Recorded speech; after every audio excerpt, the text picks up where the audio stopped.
پہلی کمیٹی میری ہے، آج کیا پکائیں؟ میرے کپڑے استری کیوں نہیں ہوئے؟ میں نے بھی اسی کلر کا سوٹ لینا ہے، آج سردی بہت ہے، آج گرمی بہت ہے۔ اس طرح کی سینکڑوں مثالیں آپ کو مل جائیں گی جن میں ہم روزانہ الجھتے ہیں۔ یہ بڑے چھوٹے چھوٹے مسائل ہیں، آئیے آپ کو کچھ بڑے مسائل بتاتے ہیں۔ بسم اللہ الرحمن الرحیم۔ السلام علیکم ناظرین، میں ہوں ثناء اللہ مدنی۔ ناظرین، 21ویں صدی کو مسائل کی صدی کہا جاتا ہے۔ اس کی ایک وجہ یہ ہے کہ اس صدی میں انسانوں کے مسائل کی رفتار انسانوں کی آبادی کی رفتار سے بڑھ رہی ہے۔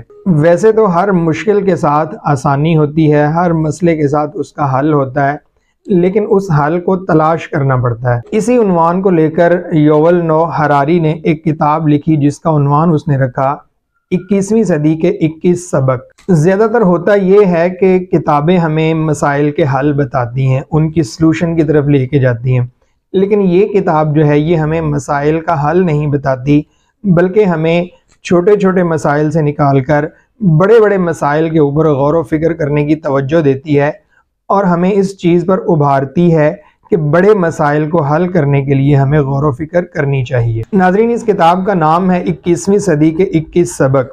یہ 21 کا ڈیجٹ جو ہے یہ 21ویں صدی کے ساتھ وزن برابر کرنے کے لیے لگایا گیا ہے۔ اس کی قیمت 300 روپے ہے، اور اس کو لکھنے والے یوول نوح ہراری ہیں جو ایک اسرائیلی ہیں اور آکسفورڈ میں استاد ہیں۔ اس کتاب کو اردو میں تبدیل کیا ہے ناصر فاروق نے، اور اس کے ناشر ہیں گفتگو پبلیکیشن۔ یہ آن لائن آپ کو اویلیبل ہوگی۔ ناظرین، اس کتاب کا مرکزی خیال دنیا کے اور مستقبل کے آنے والے وہ بڑے بڑے مسائل ہیں جن کی طرف عام انسان کی سوچ بہت کم جاتی ہے، اور عام لوگ ان مسائل پہ توجہ نہیں دے رہے۔ جب ہم اپنی اس دنیا سے باہر نکل کے دیکھتے ہیں، کسی سیٹلائٹ ویو سے دیکھتے ہیں، یا کسی میپ میں، کسی گلوب میں، یا آن لائن گوگل میپ پہ ہم اس کو زوم کر کے دیکھتے ہیں، جب ہمارا دیکھنے کا سٹائل جو ہے وہ دنیا سے باہر نکل کے دنیا کو باہر سے دیکھنے کا سٹائل بنتا ہے، تو ہمیں پتہ چلتا ہے کہ وہ چھوٹے چھوٹے مسائل جن میں الجھ کر ہم اپنی ساری زندگی گزار دیتے ہیں وہ مسئلے ہیں ہی نہیں۔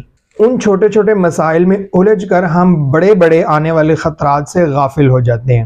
آئیے چلتے ہیں ان مسائل کی طرف اور ان خطرات کی طرف جن کی نشاندہی ہراری نے اس کتاب میں کی ہے۔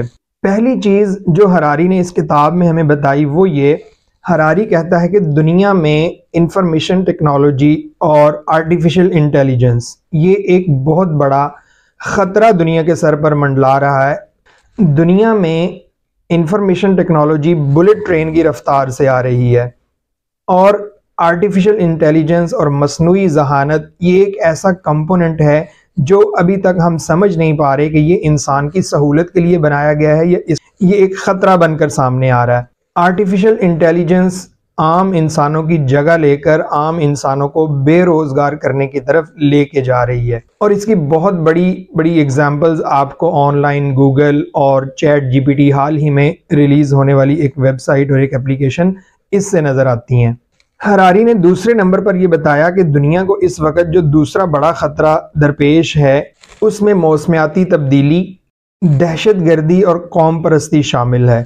پوری دنیا کے انسان بغیر کسی مذہب اور بغیر کسی ملک کی تفریق کے ان آنے والے خطرات سے غافل ہیں اور ان مسائل کا سد باب نہیں کر پا رہے۔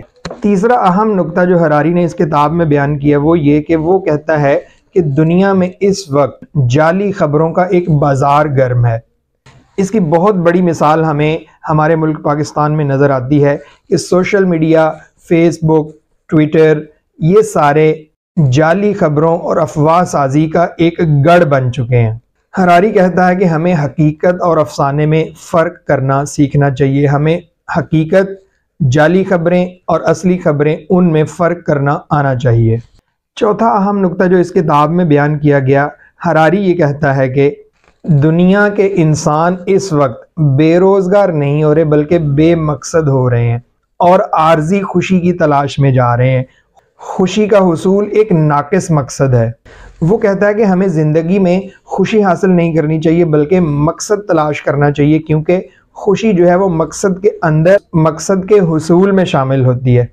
پانچواں اہم نقطہ جو ہراری نے بیان کیا وہ یہ، وہ کہتا ہے کہ پوری دنیا کے انسانوں کو اس وقت آپس میں مل کر کام کرنا چاہیے، پوری دنیا کو اس وقت اتفاق اور اتحاد کی ضرورت ہے۔ اگر سارے انسان مل کر مقابلہ کریں گے آنے والے خطرات کا اور مشکلوں کا اور مسائل کا، تو ہی دنیا جو ہے وہ بچ سکتی ہے۔ پھر حراری یہ کہتا ہے کہ اس دنیا کی جو صورتحال ہے وہ غیر یقینی ہے، پل پل کی بدلتی صورتحال ہمیں غیر یقینی زندگی کی طرف لے کے جا رہی ہے۔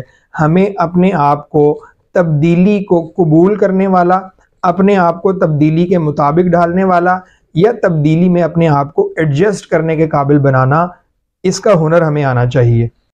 پھر حراری یہ کہتا ہے کہ 21ویں صدی کا انسان جو ہے وہ تخلیقی نہیں ہے، وہ تعمیری سوچ کا مالک نہیں ہے، تخریبی سوچ کا مالک ہے۔ 21ویں صدی کے انسان کو تنقیدی سوچ رکھنی چاہیے، تعمیری سوچ رکھنی چاہیے اور تخلیقی سوچ رکھنی چاہیے۔ ناظرین، سب سے بڑا مسئلہ جو اس کتاب میں حراری نے بیان کیا وہ یہ 21ویں صدی کے مسائل کو حل کرنے کے لیے ہمیں اپنے بچوں کو کون سی تعلیم دینی چاہیے۔ آج کل نوجوان بھی پریشان ہیں، ان کے والدین بھی پریشان ہیں، اساتذہ بھی پریشان ہیں، کیریئر کونسلر بھی پریشان ہیں کہ بچوں کو کس فیلڈ میں لے کے آیا جائے، کون سے شعبے ایسے ہیں جن میں ہم اپنے بچوں کو تعلیم دیں تو وہ مستقبل کے مسائل کا حل کرنے کے قابل بن سکتے ہیں۔ اس سوال نے پوری دنیا کو پریشان کر رکھا ہے۔ ناظرین، یہ وہ چند بڑے بڑے مسائل تھے جو حراری نے اپنی کتاب میں بیان کیے، اور اس نے یہ کہا کہ ہمیں چھوٹے چھوٹے مسائل میں الجھنے سے بہتر ہے کہ ہم بڑا سوچیں اور آنے والے خطرات کو پہلے سے بھانپ کر اپنی آنے والی نسل کو ان خطرات کا مقابلہ کرنے کے لیے تیار کریں۔ ہر کتاب دوست کو یہ کتاب لازمی پڑھنی چاہیے۔ آپ کو اس کتاب کا خلاصہ اور اس کے اہم نکات کیسے لگے یہ کمنٹ سیکشن میں بتائیے گا۔ ناظرین، اگلی کتاب تک کے لیے اللہ حافظ۔